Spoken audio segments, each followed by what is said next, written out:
Hello, everyone, and welcome back to 101 Great Goals for this week's Talking Points, where we talk through the best talking points from around football. Coming up on this week's show, we have got Leicester City and their magical FA Cup win and just how well of a run club they are. We've also got Lionel Messi. It's rumoured that he could be on the move again to Manchester City, probably the 9th year in succession that those rumours have come about. And there's a call for an independent regulator within English football that has been backed by some of the biggest names as well. So we'll be talking through that. And of course, I've got Tom Canton on from the Gooner Talk. Tom, really do appreciate you coming on. We don't have to talk about Arsenal today. It's probably a bonus for you. Yes, thanks for that. No, really do appreciate you coming on. So let's get straight into it then, because Leicester City, what a journey they have been on in the last 5 or 6 years, you know, winning the Premier League, staying up in the Premier League and then going on to win the Premier League. And then really establishing themselves as one of the bigger teams in England and culminating really on the weekend when they won the FA Cup for the first time in their history against Chelsea. And what a goal it was by Yuri Tillmans. But Tom, what do you make of Leicester's rise? I mean, for me, it's just been done in such a good way. They seem to have done everything the right way. They seem to have gone about as a fan-led club. The owners seem to really care deeply about everyone in Leicester at the same time, and it's just been little bits of progress every time. And it does seem like they're on the right path. But what have you made of their rise?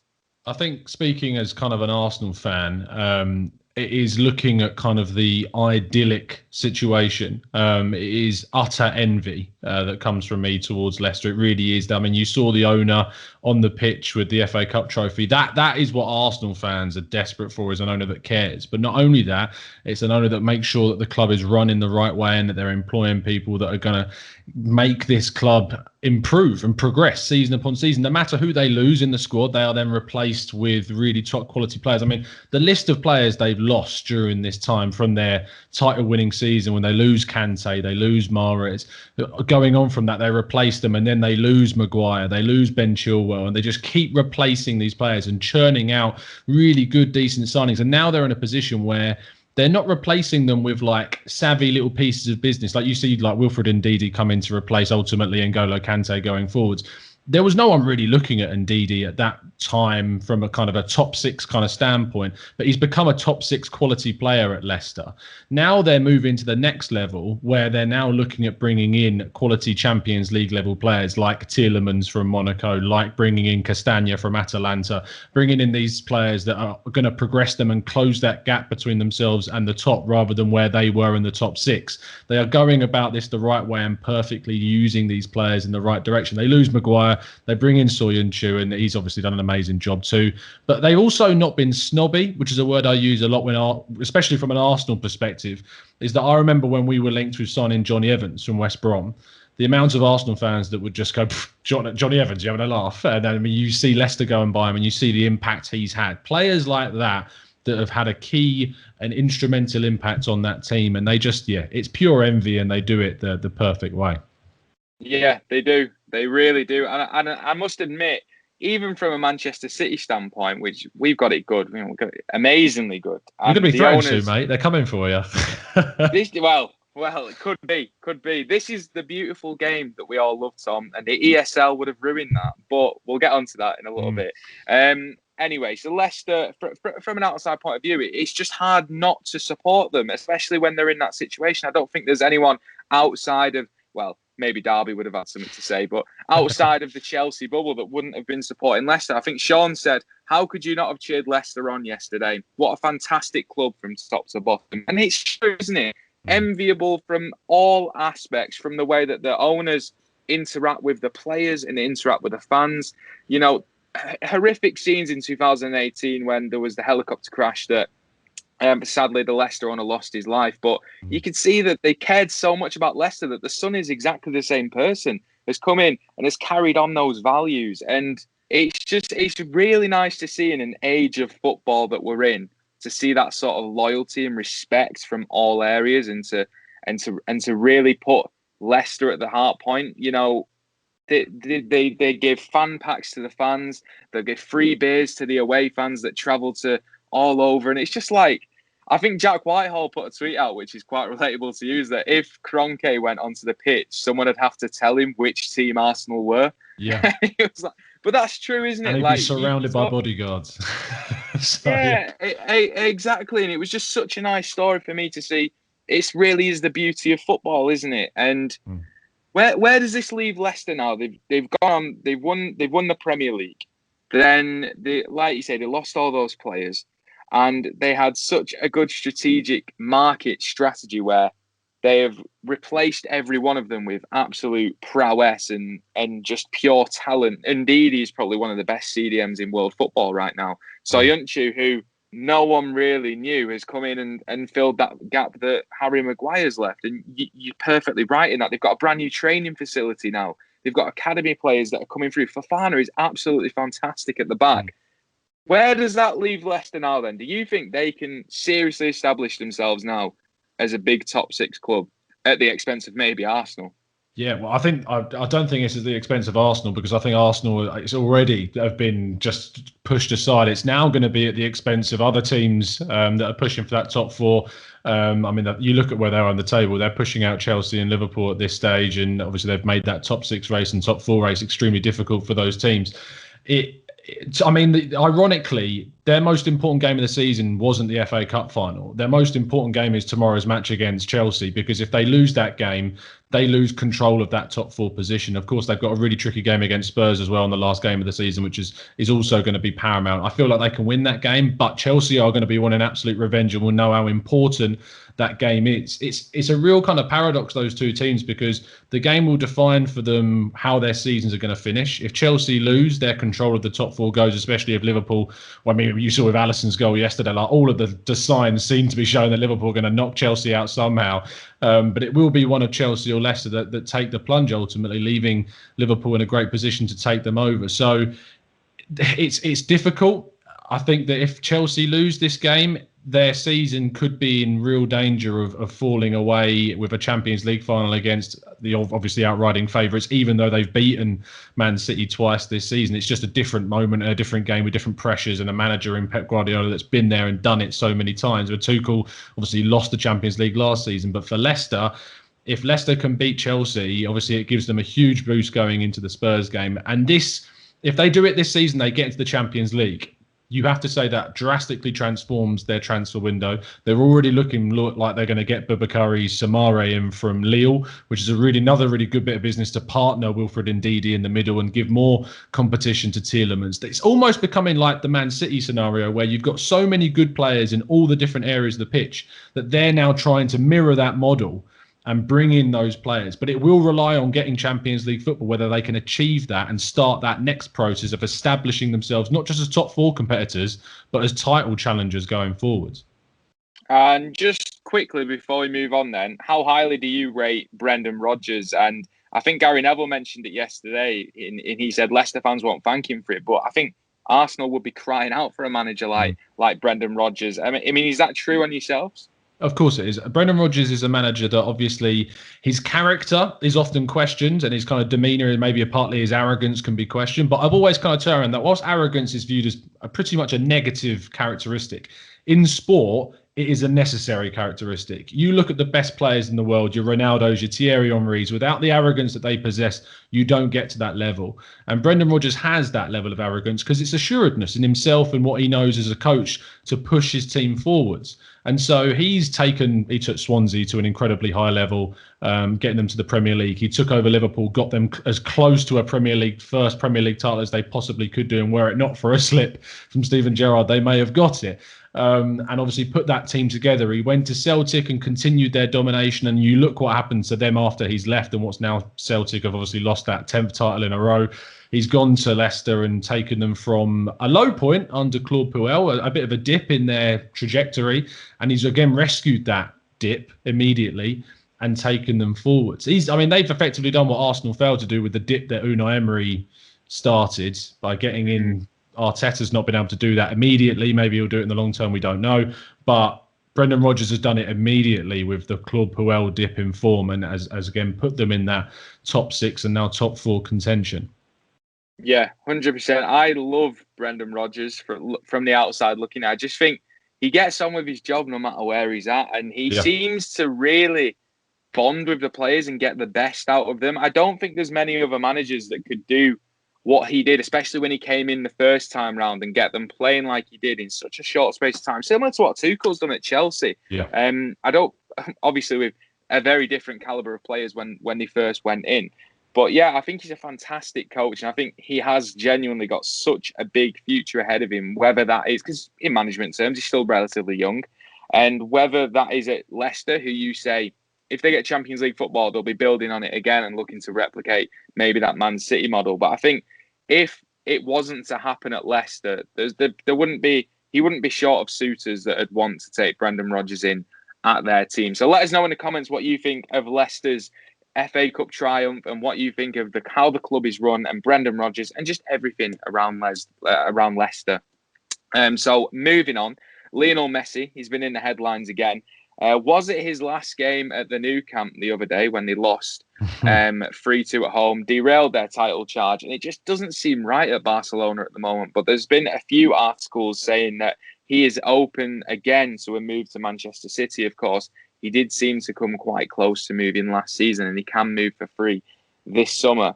From a Manchester City fan's point of view, like myself, it's Lionel Messi. He's got 30 league goals this season. Whether he's still at his peak or not, Lionel Messi is a marketing monster, and if you probably have the chance to bring Lionel Messi to your team, you're probably going to take it. Could it upset the apple cart? I'm not too sure, but as a fan, just to see Lionel Messi play at your team for a season, it's quite exciting to see. So from a non-Manchester City point of view, what have you made of the whole Messi situation in recent months? And would you like to see him in the Premier League? I mean, the situation has pretty much been his namesake, to be honest. It has been very messy as it is for many, many years now. And it's been so unknown about what's going to happen. And Messi himself seems to leave these things to kind of the last minute. Like Jean Laporta, who came in as the new Barcelona president, a big part of his presidential campaign revolved around kind of keeping Messi on. And there was the rumours that they'd agreed a 10-year contract, which included obviously him then, not necessarily a 10-year contract, but like a 10-year agreement where he would then leave for the MLS for a bit and then come back and be on basically behind the scenes and the executive side of things at the club, helping them to rebuild the vision of the team going forwards. Look, Lionel Messi, I don't think if I was a betting man, which I'm not, but at the moment, but I might be if I get any inside information on this. But in terms of where he's going, it's so hard to say or put anything on kind of him leaving Barcelona because it's just so unimaginable to happen. It's such a monumentous thing to change in football, no matter his age, no matter where he is at in his career, because he's been such a one-man club the whole time. Seeing him go, it's not like Ronaldo going to Juventus because of his history of playing at other clubs. It's so different to that. And I just think that if he was to say leave, I would always imagine it would be for an end of career type move to the MLS or to Argentina, rather than say a Pep Guardiola's Manchester City team. He pays for himself, as you said, the marketing side of the game. It doesn't matter what contract you give him because it gets paid back in the revenue made from the rights that are associated and the shirt sales, etc. So it's a marketing monster, as you perfectly described. And I just think that he will probably end up staying in Barca, but I think that his Barca time will end playing-wise not particularly well because it's a notoriously poorly run club recently. So that's what needs to be the focus on changing. Yeah, 100%. And in terms, what we spoke about it last week, actually, we spoke about Cristiano Ronaldo. Could he afford to play in the Europa League? And Lionel Messi is a pretty similar example in terms of these two have been near the top of Forbes' highest earning athletes year in, year out. I think Messi earned 140 million last year. So he will have upwards of 30 staff working around him. He's got marketers, PR, everything. Would that tarnish his legacy if he was to leave Barcelona? I know you mentioned he's different to Cristiano because Messi's that perfect story, that perfect one-club man coming through La Masia, Barcelona paying for his medical expenses, him just playing for Barcelona and Mr. Barcelona himself. Do you think his story gets tarnished a little bit should he move maybe to Manchester City? Or do you think as well, maybe he's got something to prove in other divisions? Oh, it's such a difficult question to answer. I feel like just from the romanticism of football, he should stay there forever.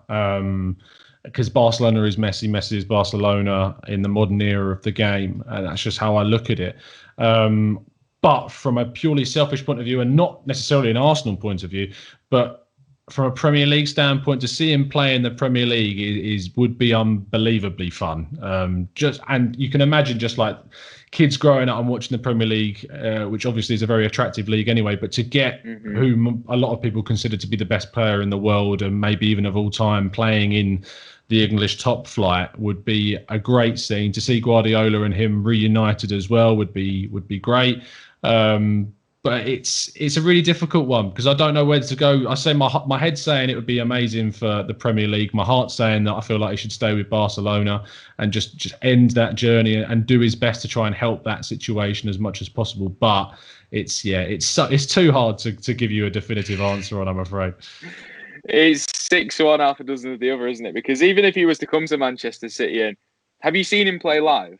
Yes, yeah. He's magical, isn't he? Like, yeah. I've seen him a few times. He is just mesmerising. His movement on the ball, his little feints, he's just amazing. To see that happen for your team would be amazing. But then in the back of my head, I'd be thinking, we're his number 2.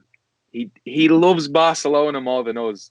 And maybe from that standpoint, I would prefer him to stay at Barcelona just because it's such a good story. And like you say perfectly, the romanticism of football, just to have a little story like that of the greatest player of all time to stay at one club and to fall in love with Barcelona, it's just amazing. It's a shame that it's coming to an end like this because how have Barcelona got themselves into this position, I ask myself, and Real Madrid as well. 2 of the hugest, biggest clubs that most likely got too greedy for themselves. I mean, what Barcelona make in stadium tours is probably more than what most Premier League or Championship clubs make in revenue as a whole club. I think they make upwards of 140 million a year. Ridiculous, yeah. I've done the tour. It's I'm part of the problem. So me too. And you know what? It is amazing to go and see. And they built that whole fantasy of going to the Nou Camp and being there and seeing Messi's Ballon d'Ors. And it's like, how can a club like that be in the position that it's in? And it's going to be a shame if it ends like that for Messi because everyone would probably love to see him win a league title or another Champions League with them. Anyway, Let's move on because talking about clubs being run the wrong way and football being a part of the ESL and the monetary side of things, several football players have launched a petition to have an independent regulator in English football. People like Gary Neville, Jamie Carragher, Rio Ferdinand, Gary Lineker, and several other players and journalists have started a petition, an open letter to fans, which is gaining signatures by the minute, because they want an independent regulator which would regulate football within England and stop clubs doing the wrong things, basically. So if they had a regulator that would oversee how clubs spend their finances, how much they charge for tickets, just little things like that. And also that they can't leave the English footballing pyramid to, say, go to the European Super League. And I think it really was a ticking point within football.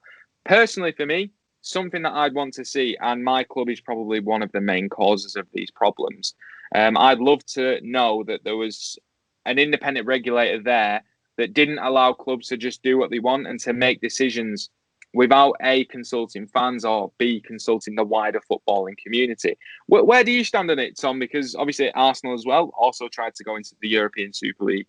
And you yourself have seen your club taken away a little bit from the fans and key decisions and key financial aspects of the club. I mean, the season tickets at Arsenal, the most expensive by far. And the football is probably not the best to watch. So where do you stand on potentially a regulator coming in within football? It's obviously any way in which we can make football better as a sport, be it through the clubs, be it through the FA, the Premier League, the EFL in England, and obviously the UK. obviously I'm in favour of. It's just such a difficult thing to do because of how many huge personalities, how many billionaires, how many owners, how many different kind of power plays that go on in the game, and the different kind of standing within the Premier League of clubs and, of course, across the whole of UK football. It's so hard to regulate because everyone has an agenda, and everyone, no matter who, because you talk about like an independent regulator. How do you decide who that person is? How do we decide that what they're making the decisions? How do we know that that's the right decision? It's so difficult. And I come from a perspective, obviously, as Arsenal, who I found it laughable that were trying to join a European Super League when they've not been in the Champions League for however long now, and not looking like they will be, and even arguably out of Europe soon completely. So in itself, it was comedic, the Super League, and it's obviously it's great amusement watching Florentino Perez try and keep this going still all the time. Yeah, it's still going technically. He's still trying to do it, yeah. And Juventus and Barca, and we'll see if UEFA really do put their foot down and ban them from European competition. But anyway, I'll be going off on a tangent in regards to kind of in the UK football side of things. They're doing the right thing in going forwards, but I talk about agendas. Like Gary Neville received a hell of a lot of stick himself, obviously going against this and supporting like the Man United protest, because he has vested interests being a Sky Sports pundit and commentator, and people have criticised television companies for overcharging fans for watching games. I mean, you remember the $14.95 per match thing during lockdown when people are struggling financially, and football is a bit of an escape, and it is definitely a mental escape for a lot of people and part of their well-being and their mental health, and it really affects that. So to know that you might not be able to watch it because you're being priced out of that is huge. So it's really difficult to find the balance, find what's right. It's arguably impossible, but if there's any way that we can obviously control or regulate teams from stopping them from doing this, is good. I think that the Super League happening will ironically be a good thing in the end, and the fallout from it and what we've learned from it will cause more positive things. I mean, from an Arsenal perspective, hopefully the Cronkies are going to be more communicative with us, and they might even try and spend some money to build that bridge back, I suppose. But whatever, yeah, fingers crossed, definitely. But I mean, if it happens at other clubs as well, it's who knows? It's just words right now. It's the actions that we're waiting to see that fall out from this. Mm-hmm. Yeah, I think you summed it up perfectly. I'd like to see how they'd implement it, because, like you said, everyone's got an agenda. And I know, just bear with me while I say this, but I've been watching Line of Duty, and I've realised that everyone has got an agenda. Everyone, there's always little back pocket payments, and everyone's got a vested interest. So if it was a government-led adjudicator that saw over football, then maybe Boris Johnson or the government have got a vested interest in keeping the money within the UK, or the money within whoever's paying the most for the government services, things like that. So it's just, how would it happen? But if it were to happen, I agree with yourself as well. I think that ESL is actually a good thing for football that it happened. It was a wake-up call for many fans, including myself, that owners and football clubs could try and do this to English football. So I do think it was a good thing that it happened, and it was good that we saw these clubs and owners and officials for what they really are and for what their interests actually are, because there was so much jargon of, we love the club, we love the fans, we'll never do it, and then they just went and did it anyway. So yeah, I'd be interested to see how this actually works, but any change that can come about from this, I'm more than happy to hear it, and more than happy to see just how it goes as well. But I think that is where we're going to have to wrap up today's show. So let us know in the comments everything that we have spoken about today. I'll leave the link for the petition down there as well, just in case you want to sign it. I'll let you make your own decision. I'm not going to tell you what to do either way. And all Tom's links will be down in the description below. If you do fancy an Arsenal podcast, Arsenal channel, brilliant stuff as well. All those links will be in the description. So Tom, thank you very much for coming on, mate. Really do appreciate it. If you're new around here, why not check out all of our other links? Tom's actually a writer here at 101 as well, so go and check out our website. Subscribe to the channel if you're new around here. All those links, again, will be in the description. So until next week, thank you everyone for watching, and we'll see you next time.